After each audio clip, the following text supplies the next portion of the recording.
Shalom, selamat pagi. Saudara, saya merenungkan bahwa dari satu sisi kalau kita pandang, hidup kekristenan kita ini adalah bagaimana kita menghidupi semua yang kita percayai, semua yang kita tahu, semua yang sering kita percakapkan, sehingga itu keluar menjadi satu tindakan yang nyata. Sebenarnya itu praktek dari iman kita. Jadi tidak berhenti hanya di dalam internal kita sendiri, tapi selayaknya itu lahir menjadi perbuatan. Ada wujudnya, ya, itu mau wujud gitu. Dan apa yang terpancar, apa yang mau wujud ini bisa dirasakan. Bukan hanya oleh kita sendiri, tapi oleh sekeliling kita. Sebenarnya itulah salah satu cara, ya, salah satu cara. Karena kalau tidak demikian, sebenarnya itu bukan iman. Ya, bisa jadi itu hanya pengetahuan, itu hanya keyakinan di dalam. Tapi yang penting bagaimana yang internal ini itu mewujud atau terpancar. Nah, itulah sebabnya penting sekali kita melihat keseluruhan rangkaian ini, yang dari dalam sampai ini keluar. Ini harus satu rangkaian yang konsisten. Kalau ada ketidakcocokan, apa yang kita percaya, kita akui dengan yang keluar menjadi tindakan, berarti itu harus dibenarkan. Ya, jadi mulainya dari dalam, saudara. Dari dalam terpancar keluar. Nah, itulah sebabnya topik kita pagi hari ini mengenai lensanya Tuhan. Ya, silakan dikeluarkan. Ini seperti orang melihat melalui satu lensa. Memang di ilustrasi ini lensanya lensa kamera. Tapi boleh juga diumpamakan seperti kacamata. Kalau kita pakai kacamata yang hitam, maka semua kelihatan lebih teduh walaupun kita ada di terik matahari. Tapi kalau masuk ke ruangan jadi gelap. Kalau lensa kita merah, ya semuanya jadi semu-semu merah. Jadi penting sekali kita melihat melalui lensanya Tuhan. Sebenarnya itulah yang memimpin hidup kita. Nah, saudara, tentu saja kita tidak bisa sempurna. Persis ini lensanya Tuhan, seperti itulah saya melihat. Nggak bisa, karena kita manusia yang terbatas. Tetapi, apa yang Tuhan ingin kita lihat, supaya sama seperti yang Dia lihat, itu semua sudah ditulis di dalam Alkitab. Jadi sekali lagi melalui itulah, sejauh itulah kita bisa melihat perspektifnya Tuhan. Memang tidak sempurna, tapi itu sudah lebih dari cukup. Itulah yang Tuhan inginkan selama kita hidup di dunia ini. Perspektif itulah yang Tuhan maksudkan. Nah, karena itu penting sekali kita membangun satu worldview. Ya, ini mungkin istilah yang saya sudah sering sebut-sebut, tapi kita belum masuk ke situ. Mungkin saudara berpikir apa sih ini worldview sering disebut ya. Sebenarnya kalau anak-anak Bapak Ibu sekolah di Cahaya Bangsa, ini sudah tidak asing. Worldview itu diajarkan entah dari kelas berapa itu ya. Bahkan itu diperbandingkan, saudara. Ya, jadi ini sudah advance sekali. Ya, kita bayangkan. Nah, jemaat Tuhan juga sama. Jadi ini satu cara pandang. Ya, worldview itu satu cara pandang melalui mana kita melihat kehidupan. Karena ini mempengaruhi, saudara. Sekali lagi ini bukan bicara pengetahuan. Oh, saya tahu ini, bukan. Ini pada akhirnya akan menentukan hidup kita. Nah, ini ada satu ilustrasi. Jadi satu orang penulis. Jadi sebenarnya dia menulis di dalam tulisan itu satu ilustrasi. Tapi ilustrasi yang dia tulis ini sebenarnya mencerminkan kenyataan.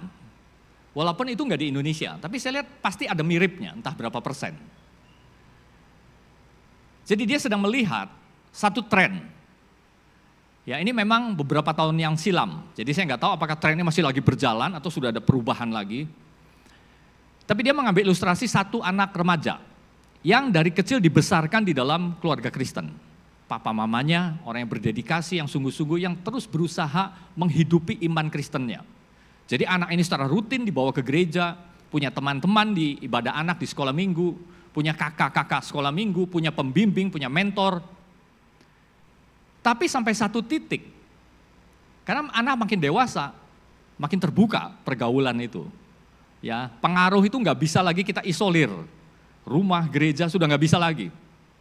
Jadi waktu, ini ilustrasi, kira-kira di masa SMA, dia tiba-tiba bisa banyak bicara dan ngomong. Ya, Papa, kenapa sih kita merasa kita sendiri yang paling benar? Dari mana kita yakin Yesus satu-satunya jalan? Mengapa kita begitu sombong? Kalau Tuhan itu kasih, mengapa dia memasukkan orang ke neraka hanya gara-gara orang itu nggak percaya Yesus? Apakah itu kasih? Kalau Tuhan itu maha kuasa, mengapa semua hal yang buruk ini terjadi? Dan banyak pertanyaan. Dari mana kita tahu Alkitab itu dari Tuhan? Dari mana kita tahu Alkitab itu nggak ada salahnya? Saya baca banyak kontradiksi di sana sini. Nah, mulai saudara, ya pikiran kritisnya itu mulai muncul. Jadi sampai pada satu titik tadi anak ini setia terus, tiap ada retreat misalkan di sekolahnya dia selalu semangat. Tiba-tiba waktu membicarakan retreat mendatang, dia lesu. Jadi dia nyeletuk aja, sudah gini aja papa mama. Mungkin segala urusan gereja, segala urusan kekristenan ini cocok buat papa mama. Tapi saya udah gak yakin. Bingung, ya. Mengapa bisa seperti itu? Apalagi misalkan ini ilustrasi, ya tapi bisa jadi ini real. Dia lalu mengaitkan, katanya Tuhan peduli sama saya. Tapi kenapa saya gak kerasa? Misalkan, ada seorang anak cerita gini, saya berdoa supaya papa mama saya gak cerai. Saya minta Tuhan jangan cerai. Tapi akhirnya cerai itu, misalkan. Ya ini berarti sudah terkait dengan satu contoh, ya, yang dia ingin bukti sebenarnya. Katanya, Tuhan itu kasih dan berkuasa. Tapi waktu saya berdoa supaya nenek jangan meninggal, waktu nenek sakit, nenek malah meninggal. Ya jadi akhirnya dia mulai kaitkan. Ya saudara, ini hal yang wajar, maksudnya bisa muncul gitu. Jadi akhirnya penulis ini, namanya penulis, dia meneliti, pasti akhirnya dia memunculkan beberapa dugaan. Ya kita boleh bilang ini dugaan, tidak 100% benar pasti. Jadi kan dia harus lihat dong, ya dan terutama karena ini ditujukan bagi gereja, jadi akhirnya dia lihat gereja ini apa yang kurang. Bisa jadi, akhirnya dia bilang, ini pasti nggak mutlak, bisa jadi selama ini yang dibangun, itu kalau pakai bahasa Inggris, shallow belief system. Jadi satu sistem kepercayaan yang dangkal. Maksudnya tidak memberi ruang ya untuk seorang anak tumbuh itu mendalami gitu. Sehingga itu dia bisa pegang dan benar-benar bisa menjadi keyakinannya. Jadi bisa jadi bahwa yang disodorkan, yang dimaksud shallow adalah ini urusannya hanya do and don't misalkan. Bagi seorang anak itu sudah gak memadai saudara. Lakukan ini pokoknya, kamu rajin ke gereja, kamu rajin ibadah, rajin berdoa, rajin baca Alkitab, rajin melayani, dan jangan lakukan ini. Jadi do and don't. Dia akhirnya tafsirkannya seperti itu kekristenan. Jadi tidak heran dan ini bisa jadi kenyataan bahwa pada satu titik akhirnya anak itu merasa, aduh ini lingkungan, ini semua orang-orang yang naif misalkan, yang sempit, yang intoleran. Kenapa begitu yakin hanya Yesus satu-satunya? Kenapa jadi nggak bisa menerima LGBT? Kenapa nggak bisa menerima ini itu? Gagasan yang lain mulai masuk. Kenapa harus kita merasa kita yang paling benar? Sempit, seperti katak dalam tempurung. Wawasannya nggak luas, nggak punya toleransi. Mana kasihnya? Ya kasih sudah mulai dimasukkan ke dalam satu warna tertentu, satu pandangan tertentu. Itu bisa jadi saudara. Nah baik, slide kedua. Jadi ini kita masuk ke ini dulu ya. Jadi saudara, entah kita sadar atau tidak, pada waktu kita hidup, menjalani hidup, kan kita namanya manusia, ya, bikin planning, bikin rencana, berpikir, merasa, dan lain sebagainya. Sebenarnya jauh di dalam hati, di dalam pikiran kita itu menganut satu cerita, namanya cerita induk. Cerita induk inilah yang menggambarkan, ya nanti di situ nempel semua. Apa yang kita alami, apa yang kita pandang, apa yang kita percaya nempel di cerita induk ini. Nah pertanyaannya, cerita induknya kita apa? Sebagai contoh, kalau orang berpikir bahwa dunia ini ya pokoknya hal-hal yang alami ini semua hanya dunia fisik. Intinya ya pokoknya unsur-unsurnya hanya unsur fisik, hanya fisik. Berarti kalau setelah mati selesai. Jadi ceritanya itu. Berarti akhirnya orang memandang, saya hidup, saya makhluk fisik, saya mengejar kebutuhan fisik, saya harus mengikuti semua hukum-hukum fisik, mati sudah selesai. Ya itu namanya naturalisme. Ada lagi yang lain, ya humanisme, individualisme, pokoknya banyak saudara. Sebenarnya dunia, kalau kita bisa lihat dengan satu teropong tertentu, ini adalah the world of ideas. Dunia gagasan-gagasan. Hanya kadang kita nggak ngeh aja. Tapi sayangnya berbagai gagasan-gagasan itu mampir, bukan hanya mampir, masuk. Bukan hanya masuk, mempengaruhi. Bukan hanya mempengaruhi, bisa duduk di situ. Jadi kadang-kadang kita masih pakai paradigma lama. Saya buktinya selalu setia, dari muda sampai sekarang setia di gereja. Ya, saudara kadang-kadang patokan-patokan tertentu, lingkungan tertentu sudah geser. Jadi kalau itu cocok buat saya, pasti cocok buat anak saya. Saya aja bisa sampai sekarang setia. Saudara kadang-kadang nggak begitu. Ini kita harus ngeh gitu maksudnya. Nah dalam kerangka inilah saya menganggap bahwa ini kita penting bagi gereja. Kalau sekolah kita saja mengajar anak-anak kita, calon-calon pemimpin itu, topik yang sangat penting ini. Supaya pada waktu mereka sungguh-sungguh nanti masuk ke dunia, mereka ngerti saudara. Dan itu bukan hanya jadi pengetahuan sekali lagi. Itu sudah membentuk satu keyakinan, nah itulah iman. Itulah iman yang tidak tergoyahkan. Nah, jadi lihat dulu di gambar ini. Saudara, ini narasi induk kita sebenarnya.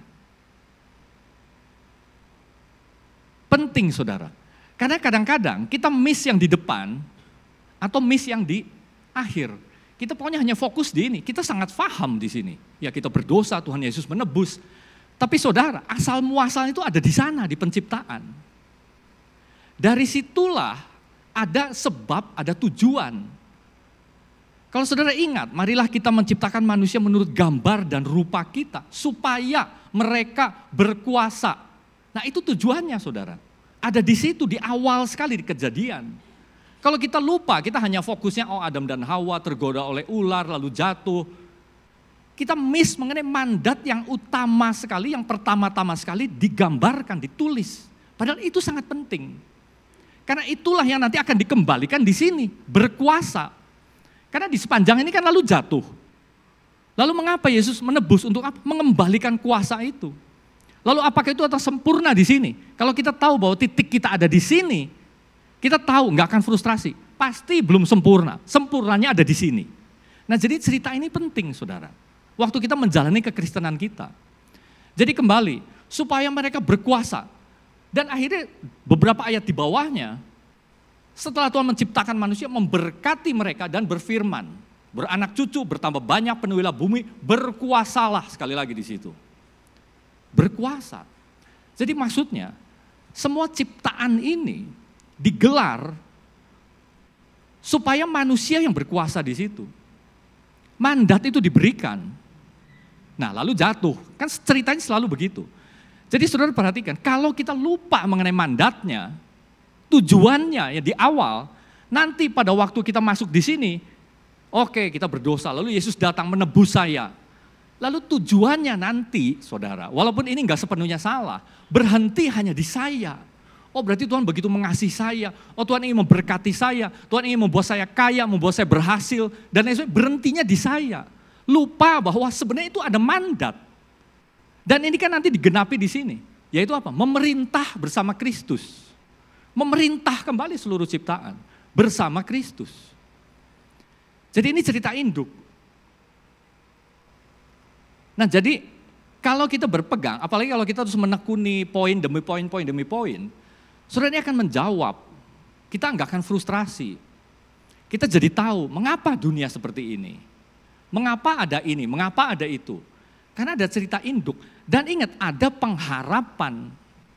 Karena kita kan lagi adanya di sini saudara. Ini sudah, Yesus sudah datang. Jadi garis di antara titik ini dan titik ini kita adanya di sini. Masih belum sempurna.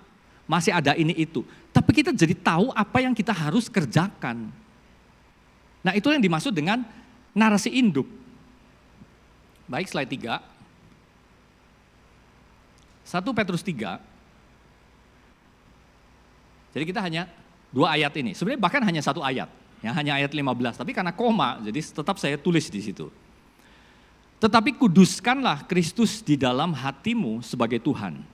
Dan siap sedialah pada segala waktu untuk memberi pertanggungan jawab kepada tiap-tiap orang yang meminta pertanggungan jawab dari kamu. Tentang pengharapan yang ada padamu. Tetapi haruslah dengan lemah lembut dan hormat. Dan dengan hati nurani yang murni, supaya mereka yang memfitnah kamu karena hidupmu yang saleh dalam Kristus menjadi malu karena fitnahan mereka.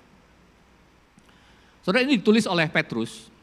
Jadi sekian puluh tahun pada masa tuanya, sesudah dia pindah dari Yerusalem dan akhirnya ada di Roma.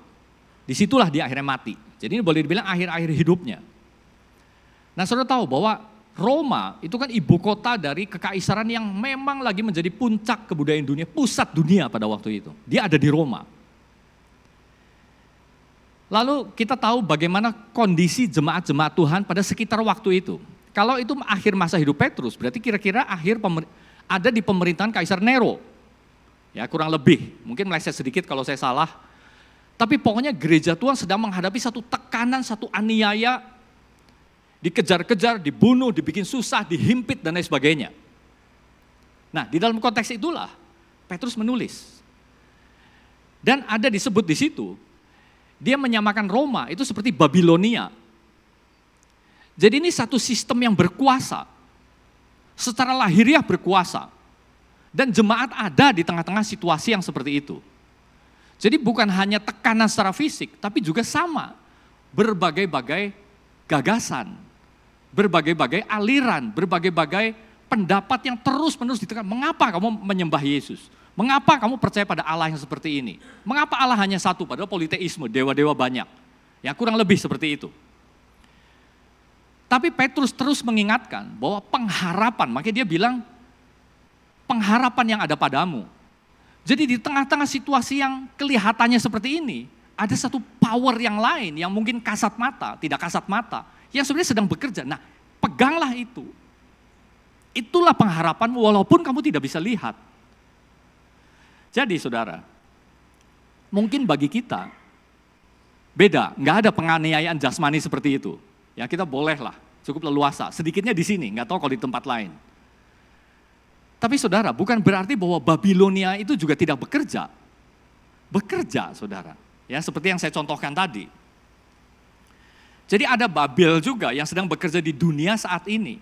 Nah, pertanyaannya, apakah kita bisa tetap teguh, bahkan makin bertumbuh, ataukah kita mulai goyah? Ya, itu pertanyaannya. Baik, slide 4. Nah, saudara, kita kupas dulu sedikit. Ini saya garis bawahi, ya, kuduskanlah Kristus di dalam hatimu. Kita sudah pernah belajar bahwa hati adalah pusatnya kita. Di situ ada pikiran, perasaan, kehendak, pertimbangan, keputusan lahirnya dari situ. Jadi pusatnya manusia ada hatinya. Semua yang paling penting. Ya, bukan hanya pikiran, perasaan, kehendak, pertimbangan semuanya. Nah, kuduskanlah Kristus di dalam hatimu. Kudus artinya pisahkan, khususkan, istimewakan. Makanya diperjelas sebagai Tuhan. Jadi kuduskanlah Kristus di dalam hatimu sebagai Tuhan. Jadi itulah tempat yang paling utama di dalam hati kita. Yesus sebagai Tuhan. Yesus yang memerintah. Yesus yang berkuasa. Nah, lalu dikatakan, siap sedialah segala waktu. Artinya segala waktu, saudara. Jadi ini tujukan buat siapa? Bukan untuk para pendeta, para hamba Tuhan. Semua orang percaya pada waktu itu. Termasuk kita semua. Untuk apa? Untuk memberi pertanggungan jawab kepada tiap-tiap orang yang meminta pertanggungan jawab dari kamu tentang pengharapan yang ada padamu. Jadi memang kalau konteksnya waktu itu, mereka kan ada di bawah aniaya, di bawah tuduhan, di bawah fitnahan. Bisa jadi Banyak dari mereka lalu harus ada di tempat pengadilan. Dengan tuduhan, dengan fitnahan. Jadi mereka harus defense, saudara. Ya, bahasanya apologia, itu menjawab, itu defense. Akhirnya orang tafsirkan bahwa itu kesempatan kita untuk memberitakan Injil. Tapi pertanyaannya, bagaimana orang bisa mendefense sesuatu kalau itu tidak menjadi keyakinannya? Pada waktu saya tidak bersalah, saya tahu saya benar, lalu saya dituduh, di pengadilan kan kita harus defend. Ya memang modern dibantu oleh pengacara harus membuktikan ini ketidakbersalahannya. Jadi ada satu fakta dulu, ada satu basic dulu, yakin bahwa saya seperti ini, maka saya bisa defend. Kalau saya nggak yakin, apalagi saya nggak ngerti, saya hanya mempercayai sesuatu yang abstrak, yang nggak jelas. Saudara, bagaimana kita bisa defend? Jadi kita mengerti apa yang kita harus bangun di sini. Nah lalu defend mengenai apa? Ini pengharapan yang ada padamu. Jadi ini luar biasa, saudara. Jadi apa yang mereka harus defend itu, yang mereka harus apologia, mereka harus jawab, mereka harus bahkan bisa diartikulasikan, itu sesuatu pengharapan, saudara. Yang mengatasi hidup saat itu, yang lagi susah, yang lagi ditekan, yang lagi nggak ada harapan. Karena ujungnya apa? Arena singa, ujungnya tiang-tiang pembakaran, ujungnya penjara, ngeri. Ujungnya ini masalah hidup dan mati, saudara. Jadi apa yang mereka yakini itu urusannya hidup dan mati. Bukan urusan, oh saya tahu, oh kamu kurang tahu, saya lebih tahu. Bukan, ini urusan hidup dan mati. Keyakinannya seperti itu, saudara. Dan bagaimana itu tidak goyah? Kalau bukan lahir dari satu keyakinan yang begitu teguh, yang sumbernya hanya dari Tuhan sendiri. Kalau ini hanya di tataran manusia, bagaimana bisa tahan, saudara? Kalau ini urusannya hanya urusan-urusan manusia, enggak ada yang tahan. Buat apa saya membela satu gagasan, satu ide, oke saya kompromi. Buat apa ngotot begitu? Tapi karena ini sumbernya dari Tuhan sendiri. Ini seperti orang yang sudah dibukakan dan melihat. Dan Tuhan taruh dan Tuhan buktikan. Supranaturalnya itu di situ. Jadi itulah nah bagi kita. Ya itu kira-kira kupasan dari ayat ini. Karena itu kalau bicara pengharapan, ini kata Yunaninya juga sama dengan kata iman, saudara, elpis. Ya, jadi bukan abstrak, bukan sekedar, ya pokoknya kita harus terus berharap lah. Setia pokoknya, berharap. Tapi berharapnya apa? Kalau kita nggak bisa memetakan itu sehingga terpatri di dalam hati kita, ini nggak kuat. Ya, apa? Kita harus bisa petakan itu dan pegang. Ya, saudara, ada satu orang, ini namanya Steve Garber, dia meneliti. Nah kalau tadi anak-anak, remaja SMA, ini orang dewasa muda. Jadi anak-anak setelah lulus kuliah, tadinya mereka anak muda yang luar biasa, ya seperti banyak anak muda di tempat kita. Waktu kuliah, berapi-api bagi Tuhan, melayani Tuhan dengan rajin. Habis itu lulus kan, masuk ke dunia kerja. Nah dia perhatikan dalam waktu 5 sampai 10 tahun, jadi anggap saja umur 30-an, sebagian meninggalkan iman masa muda mereka. Sebagian tidak. Nah jadi dia yang meninggalkan ini pasti banyak sebab. Dia pengen tahu mengapa ada yang stay, ada yang tetap tumbuh. Bukan hanya teguh tapi tumbuh. Flourish, berkembang, berdampak, ya luar biasa gitu. Jadi dia pengen tahu apa ini sebabnya. Nah jadi next slide, ya slide berikutnya. Dia memperhatikan bahwa ada 3 poin ini, saudara.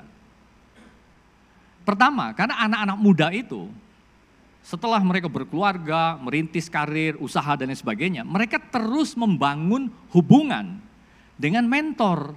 Bisa 1, bisa 2, bisa 3, pokoknya terus ada relasi dengan mentor yang lebih dewasa, di mana mentornya juga terus aktif melayani Tuhan, terus aktif menghidupi imannya, sama-sama bertumbuh. Itu hal pertama yang sangat penting, mentor. Lalu yang kedua, dia juga menyelidiki teman-teman sekarang, komunitas artinya saudara. Mereka bertemu secara rutin dengan teman-temannya yang juga berusaha terus menghidupi iman mereka, punya komitmen yang dalam di dalam Kristus, bahwa saya sudah memilih Kristus, saya ingin bertumbuh tetap di dalam Kristus. Itu hal yang kedua. Dan hal yang ketiga, ternyata mereka berhasil akhirnya membangun satu worldview sekali lagi. Yang cukup untuk menghadapi tantangan dari worldview lain. Ya, jadi saudara sekali lagi, kita nggak steril. Nggak steril saudara. Mungkin waktu anak-anak bisa kita berusaha mensteril, walaupun sudah mulai susah. Apalagi begitu anak-anak remaja. Apalagi begitu seseorang benar-benar masuk ya di the world of ideas ini.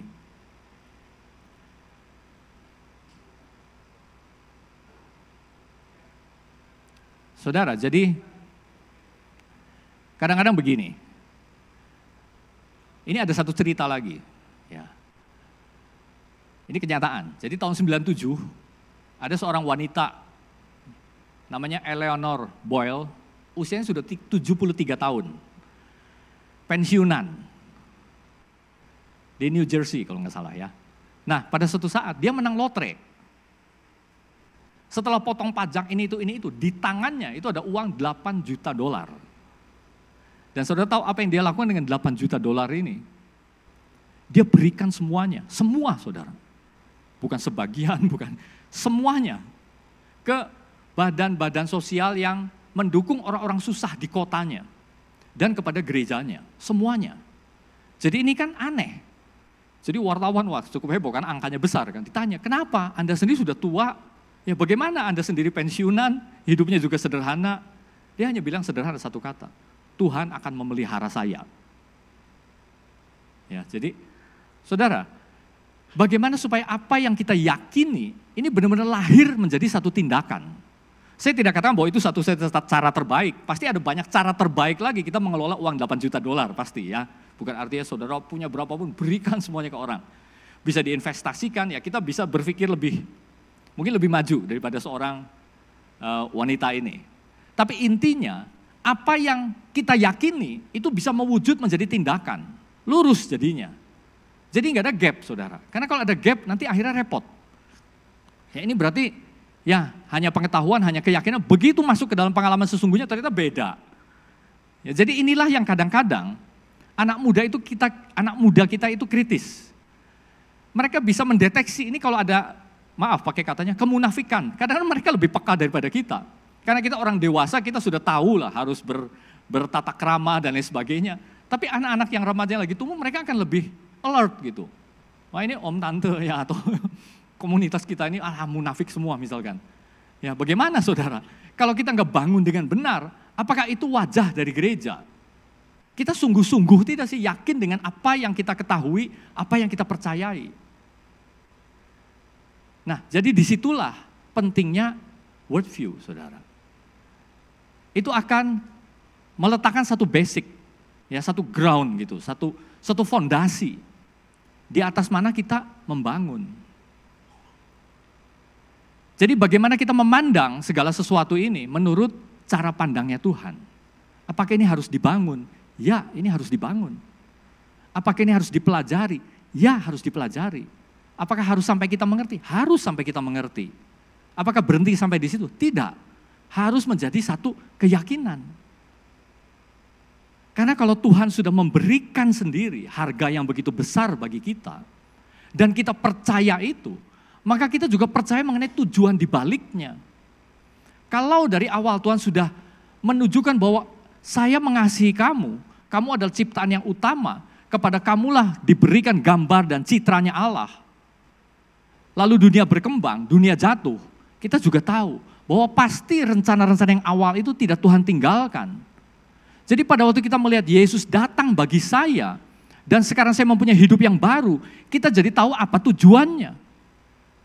Jadi saudara pada waktu kita belajar misalkan mengenai Abraham, kadang-kadang kita hanya berhenti pada cerita moralnya saja. Oh bapak orang beriman, berarti kita harus beriman, kita harus percaya. Walaupun itu betul, tapi belum selesai. Karena apa yang Tuhan katakan kepada Abraham? Olehmu semua kaum di muka bumi akan mendapat berkat. Jadi walaupun Abrahamnya sendiri nggak tahu, tapi waktu Tuhan berikan, kamu akan kujadikan satu bangsa yang besar. Kita kan nggak tahu Abraham tertarik nggak sih jadi bangsa yang besar. Ya kalau dalam pandangan kita rasanya kurang tertarik ya. Saya nggak terlalu ingin jadi bangsa yang besar. Saya hanya ingin keluarga saya makmur misalkan ini. Saya hanya ingin anak-anak saya berhasil dan lain sebagainya. Saya nggak terlalu peduli soal saya jadi bangsa yang besar. Tapi entah Abraham peduli apa tidak, itulah yang Tuhan janjikan. Dan Tuhan berikan ujungnya. Olehmu semua kaum di muka bumi akan mendapat berkat. Jadi makanya nama jemaat kita berkat bagi bangsa, saudara. Berkat itu nggak hanya berhenti. Dan kalau dalam ceritanya Abraham kan kita jadinya tahu. Akhirnya ujungnya apa sebenarnya yang Tuhan maksud? Karena melalui keturunannya lah akhirnya lahir Mesias. Yesus. Jadi harus selayaknya, saudara, perlu bukan harus, selayaknya kita tuh melihat tuh ke sana. Semua cerita di Alkitab, waktu kita melihat Gideon, Simson, Daud, semuanya. Menarik pelajaran moralnya itu baik, tapi belum selesai. Perlu gambar tadi, yang 4 lingkaran tadi, itu kalau disederhanakan ya saudara. Dan kita sendiri, jadi waktu kita menghidupi minggu-minggu kita ini, kita aktif ini, kita ikut ini, kita berkorban di sini, kita lakukan ini, kita tuh ngerti cerita apa sih yang sedang berlangsung di atas kita tuh. Kita nggak kehilangan navigasinya saudara. Nah semua itu bisa kita gali, kita pelajari dengan satu worldview yang alkitabiah, yang biblical. Karena kita percaya itu dari Tuhan. Kalau tidak, ya jadi rasanya kosong gitu ya. Kekristenan itu kosong, hanya urusan omong-omong terus gitu. Ya, kalau kita punya semangat, hanya bicara semangat-semangat yang temporer. Tapi kita perlu sesuatu yang menetap, yang mendrive hidup kita. Amin. Amin. Mari kita berdoa. Bapa, kami bersyukur bahwa Engkaulah Allah yang hidup yang kami sembah.